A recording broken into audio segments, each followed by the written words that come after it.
Live from the Heartland Mamas studios, this is the Heartland Mamas podcast. I'm your host, Heidi Henry. The Heartland Mamas podcast can be heard on all podcast platforms, YouTube, TikTok, Facebook, proudly part of the Demcast USA network. And as of today, you have 299 days to save the USA, to keep us from falling face first into fascism. And I hope you found Democratic candidates to work with, to help, to write postcards for, to make phone calls for, to hold coffees for, to do whatever you can do to get Democrats elected up and down the ticket, flip the ticket over and vote for your judges, because this is crucial. We are at the very precipice of failure as a democracy if we cannot get this straight. So I want you to do everything you can. I know I'm busting my butt every day, so I hope you are too. And if you need a way to help, reach out to me. Reach out to your local Democratic office or your state Democratic office or the candidate of your choice and volunteer. Ask them what you can do. If you do one event a year, it'll help. I swear, it'll help. You wouldn't believe how grateful people are for volunteers. So we're going to go back to our very deep subject on Republican code words, because Republicans deceive intentionally to stir up their base and get people to the polls on abstract thoughts, okay? But they use great buzzwords for these. And their buzzword number one is called labor shortage or labor crisis. And we really don't have a labor shortage or labor crisis except in low wage jobs where we don't have very many people working like fast food. So we need to understand that the Heritage Foundation, which is the advisor to CPAC and the right arm to the Federalist Society, they help come up with these code words to help the Republicans like Jed Davis, who I'm running against, have a platform to run on, because they're really not running on their record. Their record is abysmal. They crash the economy every chance they get, and then they whine and cry about the Democrats when we get in to fix things. So Jed Davis, the person I'm running against, does nothing, has passed, written, authored, done no legislation. He's done no work. And he just goes down to Springfield because he's in a vast minority, complains about the governor, cashes a paycheck, and does nothing. He does nothing for his income, absolutely zero for our community. And that's how, when Republicans have nothing to run on, the only thing they can do is complain, right? So let's talk about this buzzword labor shortage, this Heritage Foundation brainchild, because see, this goes back to Ronald Reagan. Reagan had an advisor named Milton Friedman, and Reagan, he loved to bend Reagan's ear, and Reagan listened to him all the time. And I swear Reagan had dementia before he took office the first time, but he was an actor and he could read a script, right? So Friedman would give him basically a script on who should have things and who should not have things. And Reagan, because I don't think he was a smart man, he was just good at reading scripts, just followed along with whatever he was told to do. So that's Reagan in a nutshell. I mean, I can't imagine he would be able to come up with all of the diabolical stuff that happened under his administration all by himself. I just don't see it. And I want to apologize up front here to my TikTok subscribers. You're probably not going to get this entire cast. You're probably going to have to find the rest of it on YouTube or download the podcast to hear it. But I just want to do this one uninterrupted all the way through, and it's going to take about 18 minutes. So, but Friedman had a very strong opinion on who should be educated and who should not be educated. The haves and have-nots were really important to him. He felt the poor were really not worth educating. And that's because he thought they would feel they were above doing something he called menial labor, meaning jobs in hospitality, fast food, janitorial, trash collection, making Jed Davis's lattes, all sorts of things like that. Friedman felt that if education cost people money, that only the wealthy would go to school. And that's for private schools. And my opponent does have his own private Christian school. So that's part of that philosophy right there, that not every child deserves to be educated, even though private schools claim that they can be. They will limit people with disabilities. They'll limit people that aren't cookie cutter people. They'll limit on religion, on ethnicity. There's all kinds of things that they will limit on, even though they say that they won't. They just won't provide services or accept their enrollment. So they go around it in a real backdoor way. It's real sneaky. But this is why I fought so hard to get rid of the voucher system here in Illinois. Illinois is above a voucher scam. We are above that. We had one crappy Republican governor. Of course, he pushed that through, and it took us all this time to undo it. And this year or last year, we got rid of it. Thank God. But so, because that was a Milton Friedman thing, he wanted to make sure school cost too much and poor people wouldn't be able to go to school, so that we would have an unending supply of menial workforce. So, and he also believed that Milton Friedman believed and convinced Reagan to believe that higher education costs should be prohibitive, and that they should destroy the labor union so that people would do menial work eagerly out of desperation, and no longer do the working poor have just one job. They have multiple jobs. They usually cobble together low-wage jobs with no benefits just to survive, just like Friedman wanted and believed was the best system. He believed in a feudal system or a caste system would be the best thing for the United States, and we know that is wrong. And see, for low-wage workers, the pandemic changed our view of what they mean to us as a society. We realized rather quickly that our frontline essential workers, those checking our groceries, working at the gas stations, collecting the trash, all those menial jobs, as Friedman called them, they were really our frontline valued workers that we needed greatly in order to just survive. So they got raises, and they got benefits and preferred hours and regular schedules so that they could work only one job. And then they got to play with their kids, or go to watch their kids play at the park, or watch them play ball, or see their concerts at school, or attend parent-teacher conferences. A lot changed for low-wage workers. And then we had, the after inflation or after pandemic inflation issue. So that kind of offset the wage increases, and we're working on that right now. So with these essential workers, these frontline workers, these menial workers, as Friedman called them, they no longer had to cobble together 2, 3, 4 jobs and make, coffees and lattes and French fries for Jed Davis. So the Republicans have decided that must mean there's a labor shortage. Now, here's their other idea. Now, in our first episode of this two-parter, we talked about how forcing women to give birth and preventing them from having health care would be their first dog whistle on this issue. And their next dog whistle on this issue is to undo 80 years of keeping kids in school by preventing them from being in the workplace, and allowing them to work up to 40 hours a week. So they can work 80 hours or 8 hours a day, like they do in Arkansas and Iowa and New Jersey and New Hampshire, where kids as young as 14 can work in construction, fast food, meat processing, warehouses, manufacturing, hazardous waste. So that they do that 8 hours a day, and say they do stay in school. So they go to school 8 hours a day. That gives them 8 hours a day to sleep and do their homework. I think that's not adding up. That's not adding up to a child who's successful, right? So in a lot of those states, they've allowed them to drop out as young as 14 so they can join the workforce, because they've manufactured this worker shortage, right?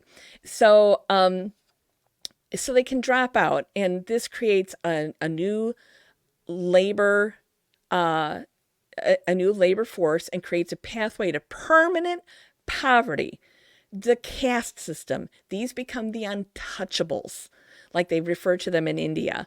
But this same caste system allows people like Elon Musk to be at the top of the caste so that he can keep shooting rocket ships to other planets because he's in the process of destroying the Earth. So he's going to have someplace to go, right? Because he's crazy.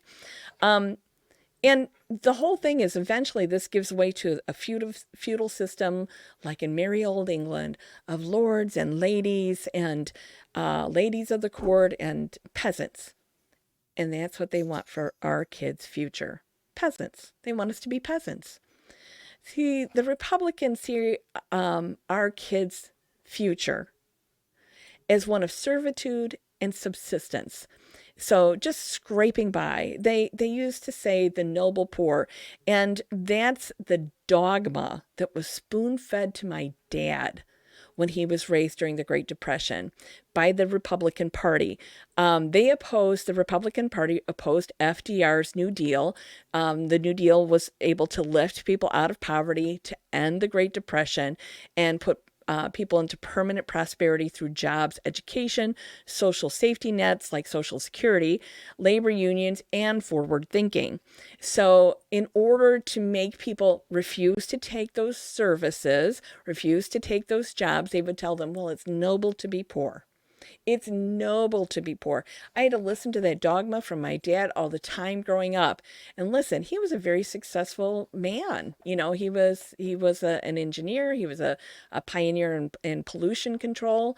You know, he made a high six-figure job or five-figure job when I was in high school. I mean, you know, they called it the upper middle class when I was a kid. And my parents were very much part of that. So so he had to learn to get that stinking thinking of noble poor out of his head. And it took a lifetime. I don't think he ever got it out of his head. But the Republicans have been trying to kill the New Deal and Social Security ever since 1933. They hate social safety nets. And this issue is not unlike the desire to have student loan forgiveness. Betsy DeVos apparently needs a third island, and to call her very own, she holds a market share of these outrageously compounding interest student loans. I mean, they've made her filthy rich, her and her family. I mean, filthy rich. There's just a study released, and we'll talk about it on another day, about how being that wealthy actually is like having brain damage. Seriously. So, and we'll talk about that. You can Google it in the meantime. So the Heritage Foundation-based Republicans, which are people like my opponent, the answer to a tight labor market is to, one, force women to give birth, and they'll need 15 years from conception to full-time low-wage worker. But Republicans love to play the long game. You know, we're still suffering from Reaganomics here all these years later, and I came of age under Reaganomics, so it's been a long time, you know, for 40 odd years of Reaganomics, and we're still dealing with the effects, right? So the Republicans feel if they can force women to give birth by preventing them from having health care and family planning advice and preventing them from having abortions, that in 15 years they'll have new workers to work in the workforce, low wage jobs, because they want to do away with child labor laws. And without the child labor laws, and without health care and family planning and birth control and abortion access, these low wage workers will be cranking out more low wage workers yearly in perpetuity. That's the plan. That's the plan. We might as well be Borgs from the Star Trek, you know? So the Republican feel that workers have too large of an advantage over corporate America right now. They feel that workers need to be taken down a peg or two so that they are begging for jobs, any job, at any wage with no benefits, because they are so desperate. And the Republicans want to do this by crashing the economy. And you've heard this from Donald Trump's own mouth, saying he wants to crash the economy this year just so he can get himself and other Republicans elected. What a horrible thing to wish for your own country, that their economy crashes. I can't imagine saying, well, gee, I hope your economy crashes. I mean, what the hell? These are people we're talking about. These are people. These are your fellow citizens of this country, and you want to crash their economy so that they lose their homes and their jobs and have to struggle to make ends meet again? I mean, come on, Donald Trump. That is so cruel. It's a bleak and disturbing goal. But we're just peasants to the Republicans. We are just peasants. Low wage workers are peasants. And all they are good for is cranking out babies to join the workforce. That's all they see. The Republicans think they're cogs in this wheel. And that they'll be spared from all of this, that it'll just be the Democrats, the liberals that will have to do all the work. But few of them are rich enough to escape this. I mean, at best, they're merely thousandaires, and they'll be subdued into servitude as soon as they have the working class in line. And that's the plan. So the Heritage Foundation, their plan is to get those making 5 and 6 figure salaries to think they're rich, and then in reality they're not rich like billionaires and real millionaires are. Not at all. Okay. But it sure gets them to work really hard for wealthy people when they think their 5 and 6 figure salary makes them rich. It makes them part of the upper class. And they're not. And then they tie in some evangelical prosperity gospel, right? And the damnation of those that are not cookie cutter human beings. And by golly, you have an army of haters ready to deliver the masses to the rich, the insatiable rich, on a blood-soaked platter. Workers on demand. So that's a real meaning of the Republican dog whistle of labor crisis or labor shortage. That's what it truly means. It means to subdue and subject and to make the rich richer. The Republicans already have their golden calf in Donald Trump. They have been taught to worship the wealthy like gods, like demigods. And wealth above all else, like wealth is the measure of a person's worth. Their soul's worth is your bank balance. Okay, the only measure of a human being in a Republican's mind is what they have in the bank, right? How much money they make, how much money they donate to Republican causes. Even at the sake of the planet, even at the sake of humanity, the Republicans are bowing and scraping to the wealthy's every whim, hoping to gain favor, and not even noticing that America's mayor and the fluffy pillow dude have all been bankrupted financially and morally for following the Donald Trump cause. The Republicans had their blinders on, and they're going to forge ahead. Look, if they were really so concerned, we have tens of thousands of eligible migrants that qualify for work visas. If it was so urgent to get their damn cups of coffee and French fries faster, they would fast track these migrants that qualify, the ones that qualify. Now, all of the migrants that came, not all of them qualify for work visas. Not all of them qualify to be in this country.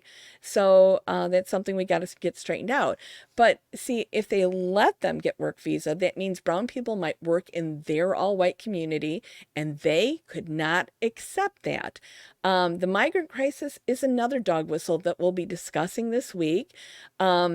Another crisis brought to you by the Republican Party. First, Reagan effed it up royally, and then your buddy and mine, our favorite crocodile-crying former Speaker of the House, John Boehner, made sure this would be a crisis. And then there is zero, I mean zero, authentic desire by the Republicans to address this issue when they get so much free press over it. They will continue to endorse human trafficking, I mean busing of migrants all over the far-flung reaches of this country because they get press. And that's for another day's discussion, and that one's called From Bracero to Bungled, the Republican Screw-Up of the Southern Border and Immigration. And so, from the edge of the Great Red Divide, this has been the Heartland Mamas podcast.